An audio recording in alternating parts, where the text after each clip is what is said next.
Hello everyone, welcome to the channel Tutor Box. और आज की इस क्लास में हम लोग डिस्कस करेंगे पैसिव डिफ्यूजन। इससे पहले हम ऑलरेडी सेल चैप्टर के काफ़ी सारे लेक्चर पढ़ चुके हैं और उनमें हमने सेल का ओवरव्यू देखा, प्लाज्मा मेम्ब्रेन के बारे में डिस्कशन किया। उसके अलावा मेम्ब्रेन परमिएबिलिटी और transport across the cell membrane को भी हम डिस्कस कर चुके हैं। और इससे पहले वाली क्लास में हमने एक थोड़ा सा ओवरव्यू देखा था, क्लासिफिकेशन ऑफ डिफ्यूजन। ओके, जो पैसिव डिफ्यूजन और एक्टिव डिफ्यूजन का जो क्लासिफिकेशन था वो हमने डिस्कस किया था। यहाँ पर पर्टिकुलरली इस लेक्चर में हम क्या क्या डिस्कस करने वाले हैं, फैसिलिटेटेड डिफ्यूजन क्या है और फैसिलिटेटेड डिफ्यूजन के दोनों टाइप हैं, कैरियर मीडिएट और चैनल मीडिएट, वो किस तरह से फंक्शन करते हैं। अब देखिए, हम यहाँ मूव करते हैं फैसिलिटेटेड डिफ्यूजन की तरफ कि फैसिलिटेटेड डिफ्यूजन क्या होता है। देखिए, सिंपल डिफ्यूजन और फैसिलिटेटेड डिफ्यूजन में एक बहुत बड़ा डिफरेंस है, और वो सबसे बड़ा डिफरेंस क्या है, फैसिलिटेटेड डिफ्यूजन में जो डिफ्यूजन हो रहा है वो ट्रांस मेम्ब्रेन प्रोटीन की थ्रू हो रहा है। जो डिफ्यूजन हो रहा है with the help of trans membrane protein. Clear? तो यहां पर फैसिलिटेटेड डिफ्यूजन में हम ट्रांस मेम्ब्रेन प्रोटीन के थ्रू कर रहे हैं, और सिंपल डिफ्यूजन में जो है हमारा ट्रांस मेम्ब्रेन प्रोटीन के थ्रू नहीं हो रहा है। अब यहाँ पर दो तरह के ट्रांस मेम्ब्रेन प्रोटीन हो सकते हैं, उसी के बेसिस पे हमने इसको दो टाइप में डिवाइड किया है। फर्स्ट है चैनल मीडिएटेड, सेकंड है कैरियर मीडिएटेड। ओके एवरीवन, इन दोनों को समझाने के लिए लिटिल बिट मैं आपको ये वाला पोर्शन रब कर देता हूँ। अब देखिए, यहाँ पर जो है फैसिलिटेटेड डिफ्यूजन में कुछ पॉइंट्स हम समझते हैं। फैसिलिटेटेड डिफ्यूजन में सबसे पहला, किस तरह के कंपाउंड्स का फैसिलिटेटेड डिफ्यूजन होगा। अगेन, फैसिलिटेटेड डिफ्यूजन में भी हम किसी एनर्जी सोर्स का यूज नहीं कर रहे। मींस यहां पर भी ये प्रोसेस कैसा है, it is a passive process. It is what, a passive process. Okay, तो ये पैसिव प्रोसेस हो गया हमारे पास में, और ट्रांस मेम्ब्रेन प्रोटीन की हेल्प के थ्रू हो रहा है। अब हमारे दिमाग में क्वेश्चन आता है कि आखिर कौन से वो सब्सटेंस है जिनका की जो है फैसिलिटेटेड डिफ्यूजन होगा। तो यहां पर देखिए, वो सब्सटेंस जो कि ऐसे solute that are too polar और हाईली चार्ज, जो सब्सटेंस बहुत ज्यादा पोलर हैं और हाईली चार्ज हैं, और कह सकते हैं कि हाइड्रोफिलिक नेचर के हैं, काफी ज्यादा हाइड्रोफिलिक नेचर के हैं, वो सब्सटेंस जो हैं फैसिलिटेटेड डिफ्यूजन के थ्रू मेम्ब्रेन को क्रॉस करेगी। ओके, अब देखिए, फर्स्ट हमारे पास में है चैनल मीडिएटेड फैसिलिटेटेड डिफ्यूजन को हम समझने का प्रयास करते हैं। तो चैनल मीडिएटेड फैसिलिटेटेड डिफ्यूजन में क्या होगा, किस तरह की जो सब्सटेंस है वो जो है मूव करेंगे।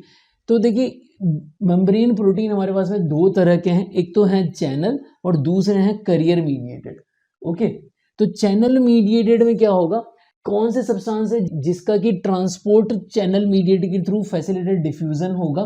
तो सब्सटेंस का नाम देखिए, ये जो सब्सटेंस है वो कैसे होंगे, स्मॉल इनऑर्गेनिक हाइड्रोफिलिक सब्सटेंस का जो है चैनल मीडिएटेड के थ्रू ट्रांसपोर्ट होगा।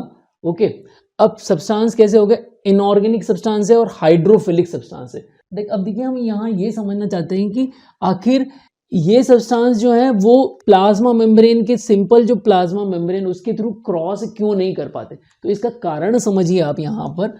एक तो ये कौन से सब्सटेंस है, इनऑर्गेनिक सब्सटेंस, दूसरा हाइड्रोफिलिक सब्सटेंस है।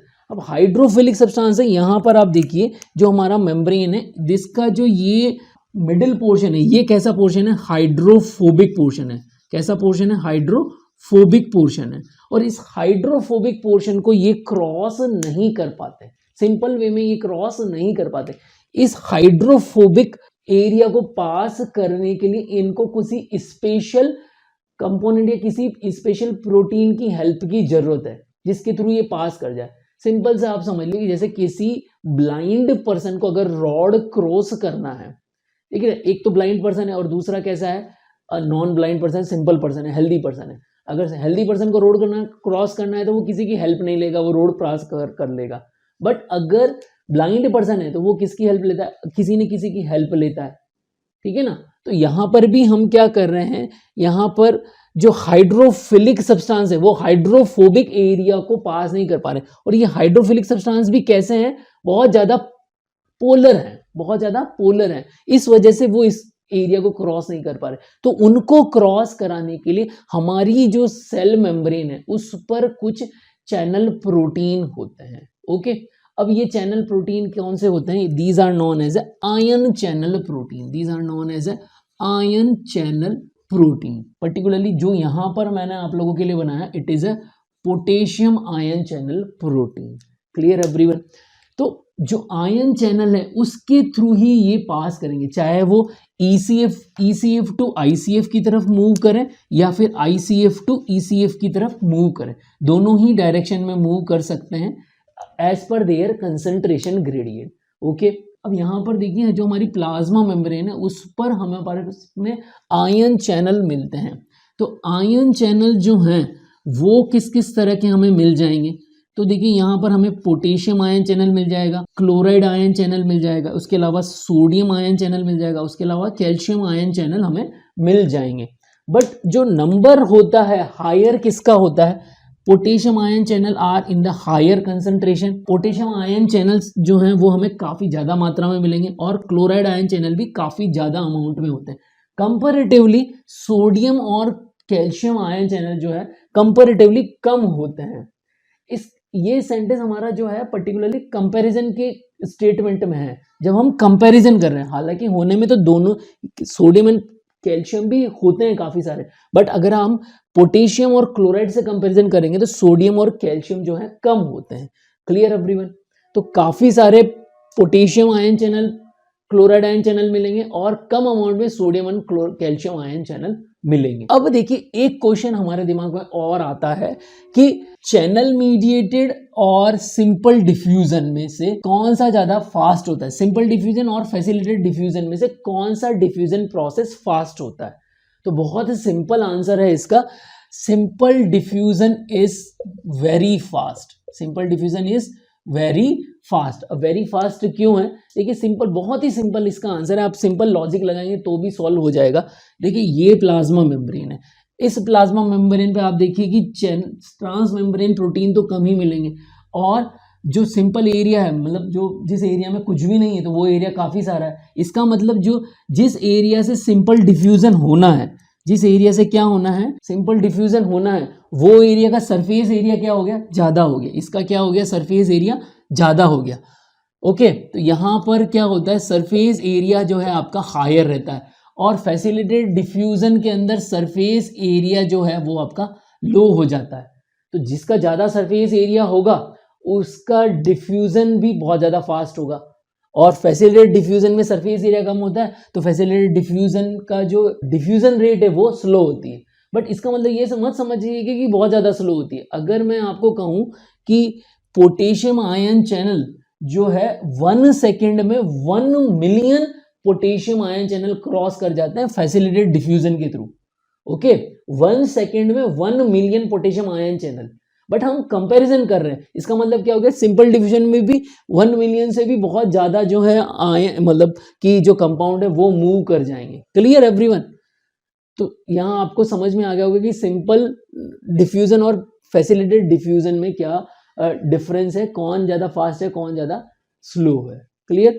अब देखिए जो चैनल मीडिएटेड है उसमें किस तरह से जो है आयन का मूवमेंट होगा।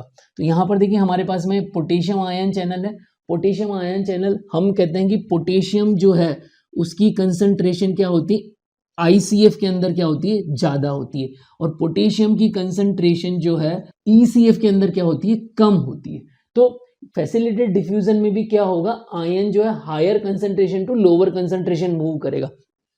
तो पर्टिकुलरली पोटेशियम आयन जो है वो ICF टू ECF मूव करेगा। ओके, तो अब यहां पर क्या होगा, देखिए यहां पर हमारे पास में क्या होता है, जो आयन चैनल है वो गेटेड आयन चैनल है। ओके, तो गेटेड आयन चैनल में क्या होता है, गेट जो होता है उसका ओपन और क्लोज होता है। तो यहां पर देखिए ये जो इसका ये आयन चैनल है और ये इसका क्या है, गेट है।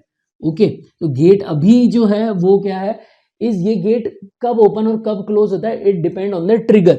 जब इस गेट को क्या मिलता है, ट्रिगर मिलता है। ट्रिगर मतलब कि कोई भी इस तरह का हम कह सकते हैं स्टिमुलस जो है वो मिलेगा तो ही आयन चैनल ओपन और क्लोज होंगे। तो अब जब इसको कोई ना कोई ट्रिगर मिला, यहां पर क्या होगा, ये हमारे पास में क्या हो गए, पोटेशियम आयन हो गए। ओके, और ये पोटेशियम आयन जैसे ही इसको कोई ट्रिगर मिला तो ये ट्रिगर मिलते ही ये क्या चैनल क्या हो जाएगा, गेट क्या हो जाएगा, इसका ओपन हो जाएगा और ये पोटेशियम आयन यहाँ से मूव करके इस डायरेक्शन में चले जाएंगे। ओके, तो ये चैनल क्या हो गया, ओपन, अभी ओपन हो गया। बट जब दोनों ही साइड में आयन का कंसंट्रेशन काफ़ी ज़्यादा, आयन अगर पोटेशियम आयन काफ़ी सारे मूव कर गए तो उसके बाद वापस उसको ट्रिगर मिलेगा और पोटेशियम आयन चैनल जो है आपका क्या हो जाएगा, क्लोज हो जाएगा। तो ये यहाँ पर ये क्या हो जाएगा, क्लोज हो जाएगा। तो अब जो हमारे पोटेशियम आयन है वो इस डायरेक्शन से यहाँ इस डायरेक्शन में मूव नहीं कर पाएंगे। क्लियर। तो जब चैनल जो हो गया वो क्या हो गया, क्लोज हो गया, तो आयन जो है वो मूव नहीं कर पाएंगे। तो यहाँ पर क्या होता है, चैनल मीडिएटेड फैसिलिटेटेड डिफ्यूजन में क्या होता है, जब भी आयन चैनल को कोई ना कोई ट्रिगर मिलता है तो उस ट्रिगर से चैनल जो होता है ओपन और क्लोज होता है, उसके गेट ओपन और क्लोज हो जाते हैं, एक्टिव और इनएक्टिव स्टेज में पहुंच जाते हैं। तो पोटेशियम आयन चैनल में भी इसी तरह के हमारे पास में गेटेड आयन चैनल है, उसमें चैनल के गेट ओपन और क्लोज होंगे और आयन जो है ICF, potassium ion particularly ICF to ECF move करेगा। Clear everyone. तो ये हमारे पास में हो गया चैनल मीडिएटेड ट्रांसपोर्ट। तो आई होप यहाँ पर आप लोगों को क्या है कि कैरियर मीडिएटेड, चैनल मीडिएटेड और सिंपल डिफ्यूजन समझ में आया होगा। अगर आप लोगों को ये लेक्चर समझ में आया, ये पैसिव डिफ्यूजन समझ में आया, तो इस लेक्चर को ज़्यादा से ज़्यादा बच्चों तक शेयर करें। जय भारत, जय हिंद।